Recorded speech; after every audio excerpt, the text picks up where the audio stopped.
So this is the second part of the markets lessons explaining the tools of supply and demand as used by economists to analyze and examine markets. Let's do a real quick review here of what we learned in the previous lecture with this slide. So here's the graph of using supply and demand, the graph of any market. On the vertical axis we have the price in that market.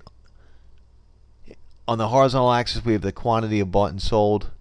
Our green downward sloping demand curve represents the amount that buyers are willing and able to purchase a series of prices specified amount of time.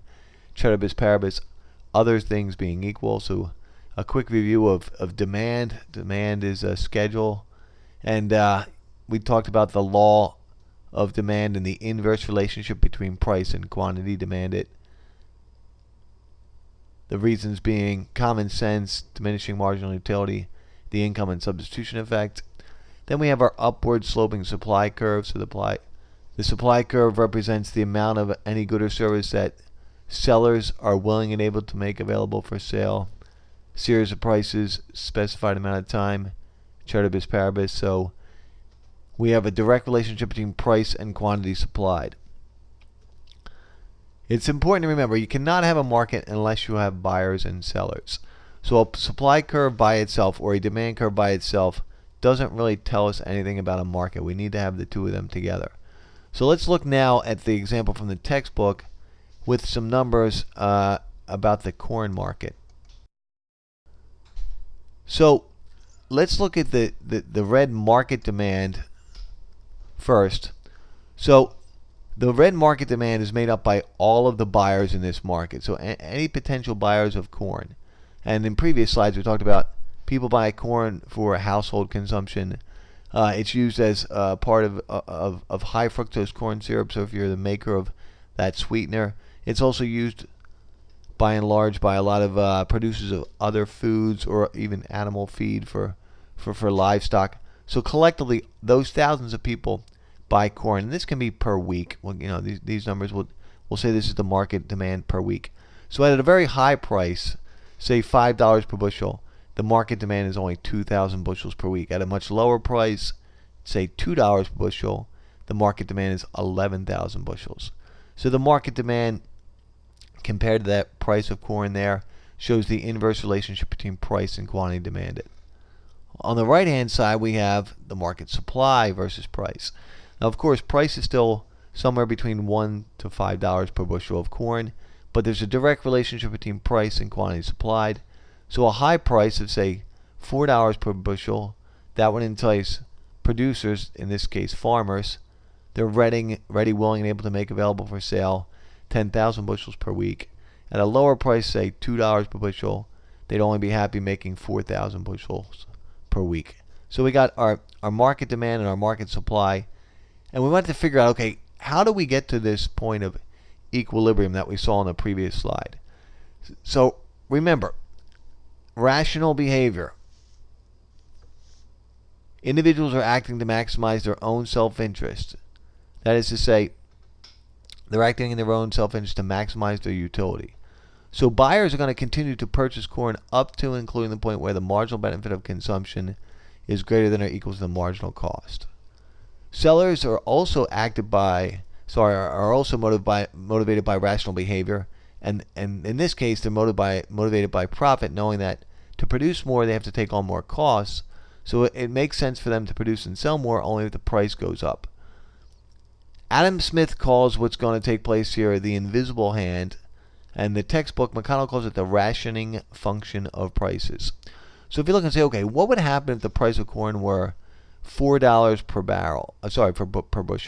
At $4 per bushel, the market supply would be 10,000 bushels, and the market demand would only be 4,000 bushels per week. So in that case, we wouldn't come to equilibrium. We'd have a surplus.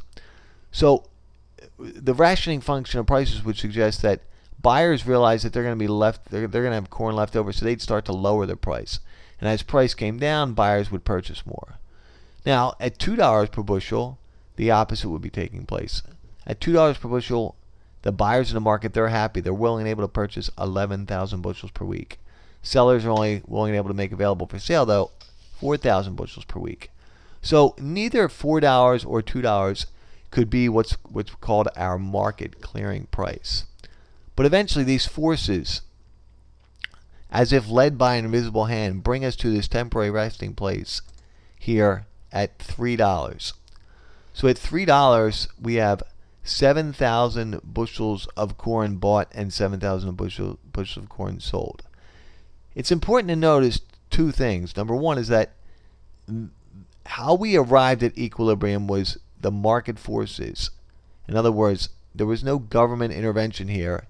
It was as if the market determined through the individual attempts of buyers to get a better deal to maximize their utility and sellers to make as much profit as possible, ended up at this temporary resting place, this market clearing price, the rationing functioning price of $3 per bushel and 7,000 bushels bought and sold per week. The second thing that's equally important to notice is that at $3 per bushel, it doesn't mean everybody went home happy. There were some buyers who may have been waiting for corn to drop to $2.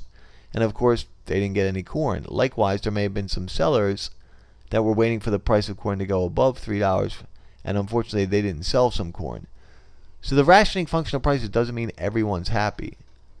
However, according to the ideas of perfect competition and economics and efficiency, this is the most efficient outcome because it would lead to the allocatively efficient use of resources and consumption of this particular good.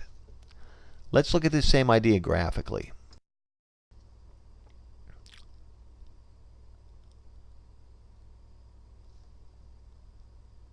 So here we have our same information on the left and right, our market demand and market supply, and we've graphed our downward sloping red market demand curve and our upward sloping market supply curve.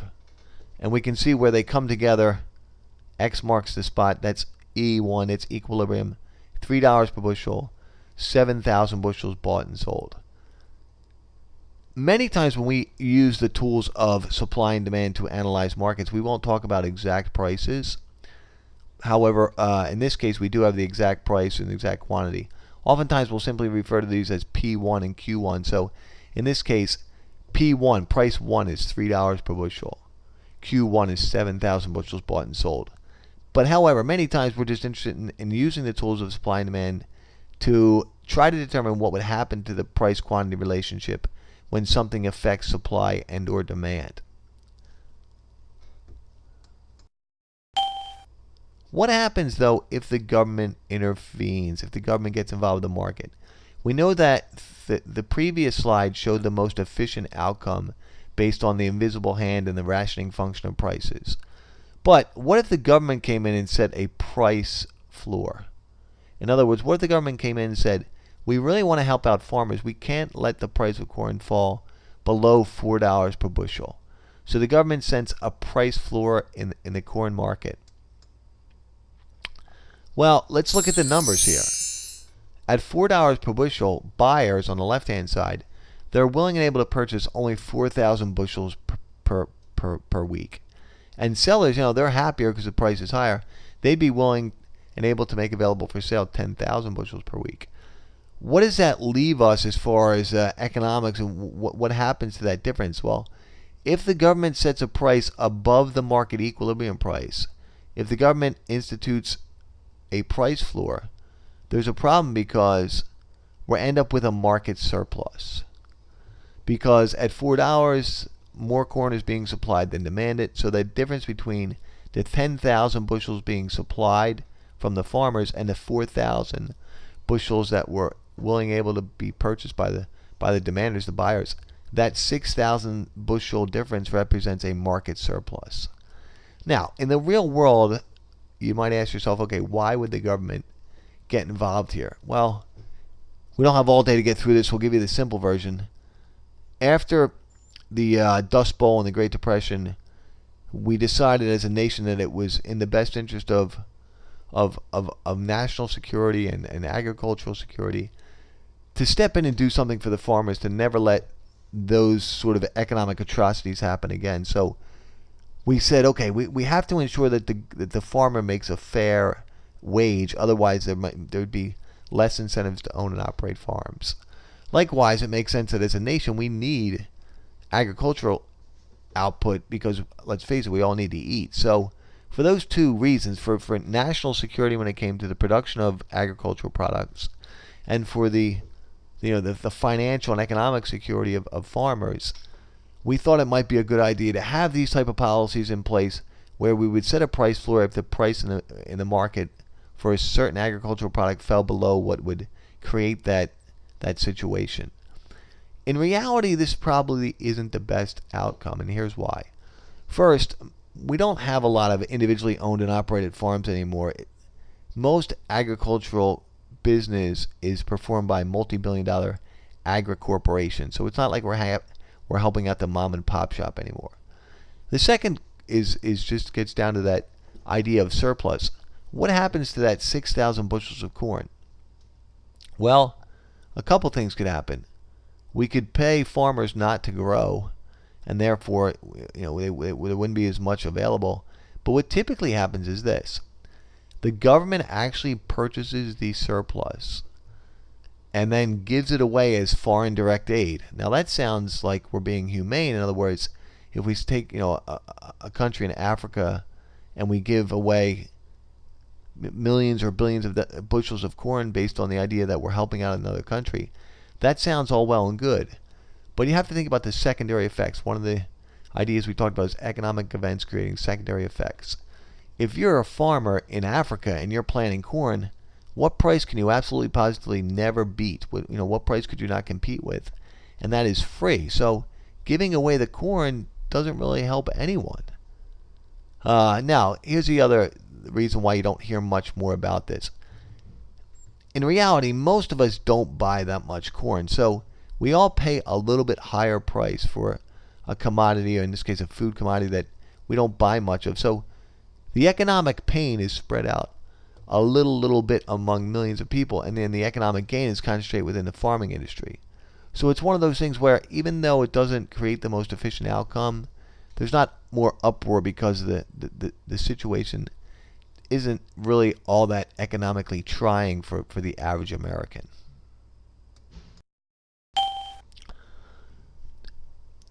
Okay, we just looked at a situation where the government intervened in the market in an attempt to help out the sellers. Let's look at a situation this time where the government intervenes, but they're actually not trying to help out or assist or lend some economic assistance to the sellers, but in this case it's actually to the buyers. Now I know this says price of corn and it says corn market supply and corn market demand, but let's assume this is no longer the market for corn. Let's assume this is now the market for rental units in New York, and for simplicity we'll say that these are small rental units, so somewhere between 800 and 900 square feet. So this is the market for apartments in New York, and we look and say, okay, on the price axis, 1, 2, 3, 4, 5, let's make those thousands of dollars, right? And then the quantities down bottom, they could be in hundreds of thousands, right?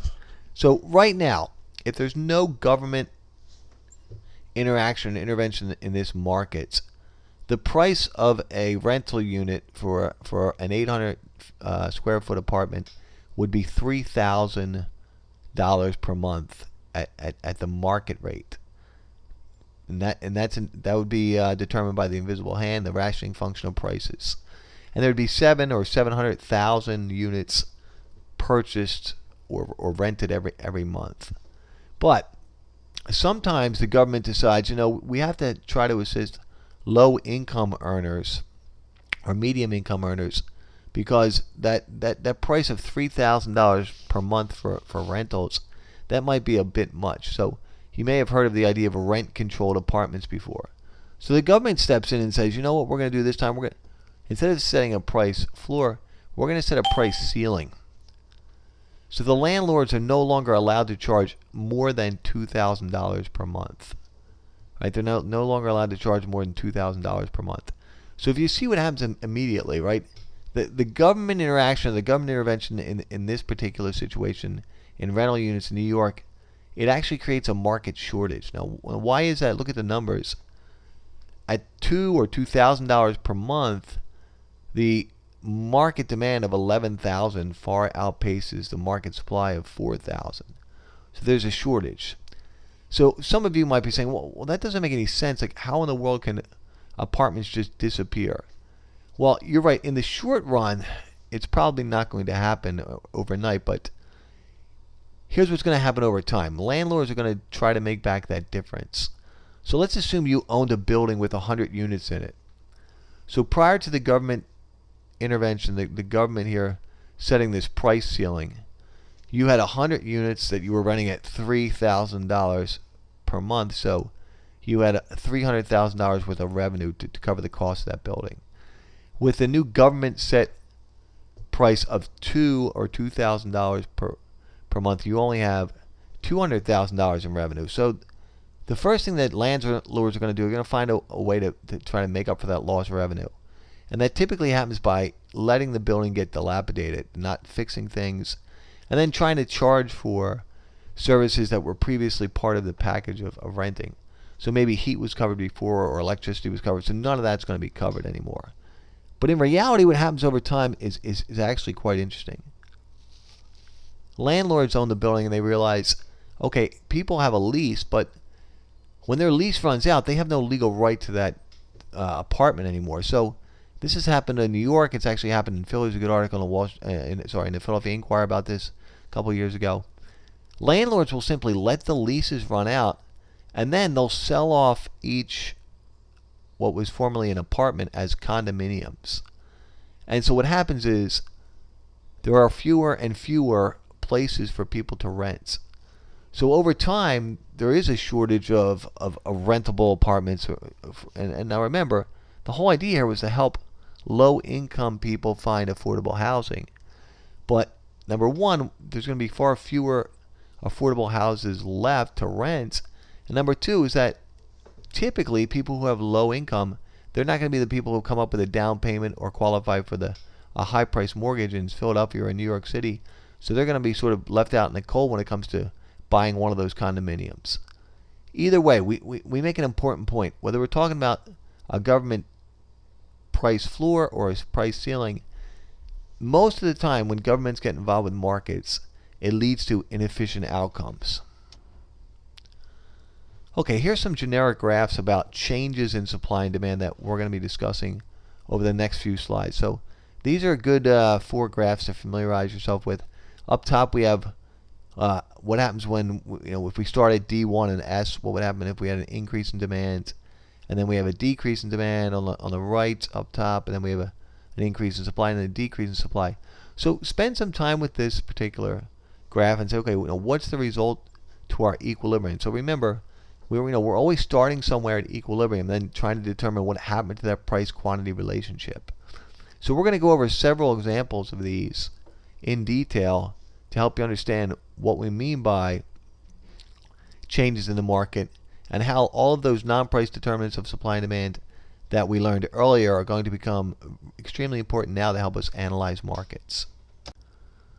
So let's say this is the market for corn. We'll stick with corn for the time being, right? And we'll say, okay, what would create an increase in demand for corn? Well, we could have that example I mentioned earlier, an increase in the number of buyers. That is to say, if this is the market for corn, and all of a sudden we're using corn for ethanol, there's a whole new group of buyers in the corn market. So an increase in the number of buyers, that's a non-price determinant of demand. So an increase in the number of buyers is going to increase demand. It's going to shift the demand curve to the right. So if we started at P1, Q1 as our equilibrium there at E1, right? How does this increase in the number of buyers, this rightward shift in demand, change that equilibrium situation? Well, it's going to increase the quantity of corn bought and sold, and it's also going to increase the price. So if that were the question, if you were asked to analyze, say, okay, what happens here in the market for corn? Well, okay, we were at E1, equilibrium 1, and all of a sudden we have an increase in the number of buyers for corn because now producers of ethanol are buying corn to turn it into a fuel. So there's an increase in the number of buyers. That's a non-price determinant demand. That shifts the demand curve to the right. So we have a new equilibrium now, a new relationship between D2 and S1. So at our new equilibrium, the result's going to be an increase in quantity and an increase in price. All right, let's talk about something different than the corn market. Try to break it up a little bit here. Let's assume now we're talking about the market for DVD rentals. So this is the market for DVD rentals. So what happens in the market for DVD rentals when streaming becomes much more popular? You know, whether you're talking about Netflix or just streaming through Comcast or Fios. Well, those, you know, you can say taste and preferences. You can talk about substitutes. Either one of those would be your non-price determinants. Let's keep it simple. Just say there's a decrease in the taste and preferences for doing it the old way, the cumbersome way of walking down to the video store and getting a DVD. So if there's a decrease in the taste and preference for that particular service, what's going to happen? Well, our old situation was E1, P1, Q1. But now we're going to have a new equilibrium. So nothing changed with supply, but there's a decrease in demand based on the decrease in taste and preferences for DVD rentals.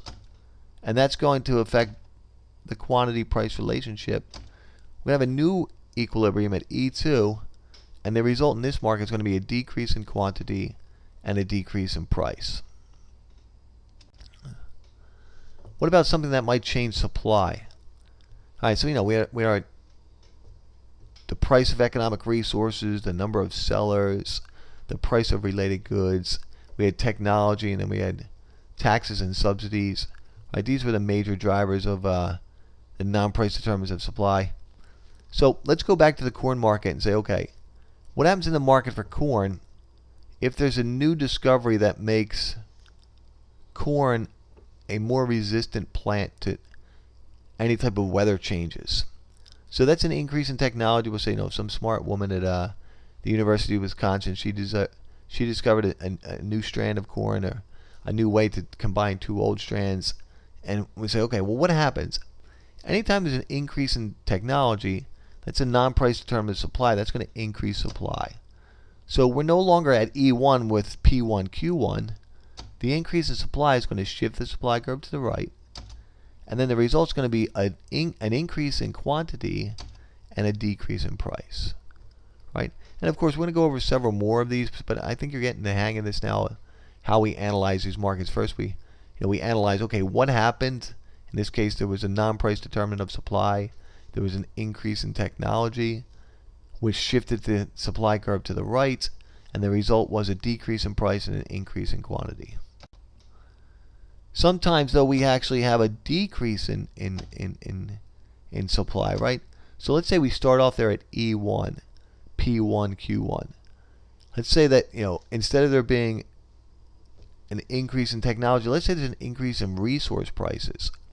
So let's say that the price of fertilizer went up this year for all farmers in the corn market, right?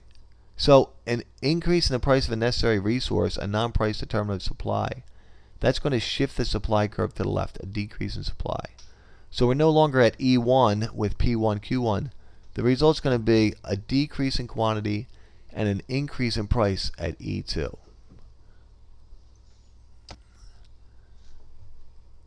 This will be the last slide. Let's just talk about this one in a little more detail. Sometimes you're going to come across a situation where we have something simultaneously affecting supply and demand in the market. So this is what we're going to do is with this one, we're going to analyze each of the two changes separately and then talk about a final result. So up top is the market for fast food. So both of these graphs, the graph on the left and the graph on the right, represents the market for fast food. And at the beginning of this week, two things happened. There was a report that more and more Americans are getting into this health craze and trying to abandon eating fast food.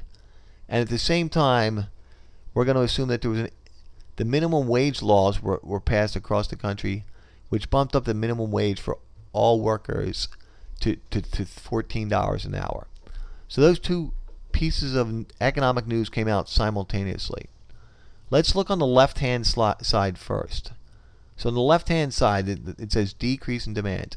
So we were at E1, which was Q1 and P1 there, right? We were at E1, Q1, P1, and then there's this health craze, which means there's a decrease in the taste and preference for fast food.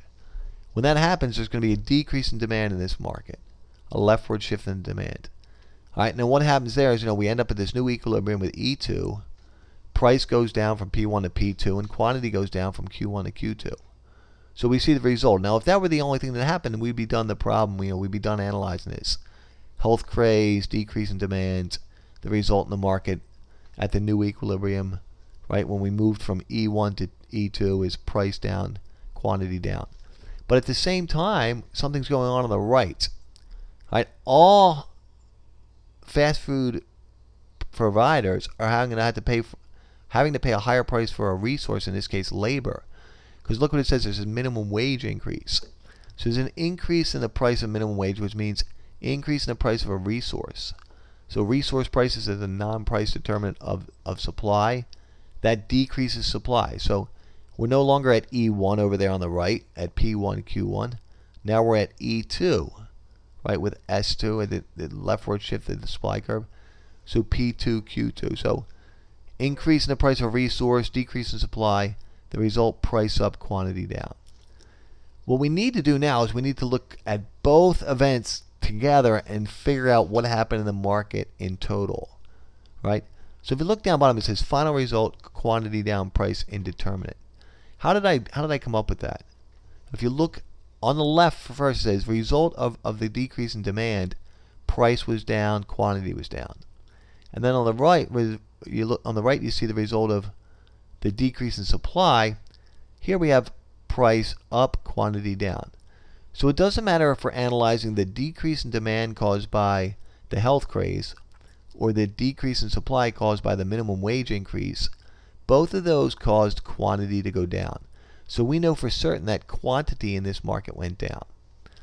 Price, though, we're not so sure, because the decrease in the demand based on the decrease in taste and preferences, that's driving price down on the left. At the same time, the increase in the labor cost, that's actually driving price up from P1 to P2 on the right. Without any further information, we don't really know the magnitude, the size of the shifts of the curves.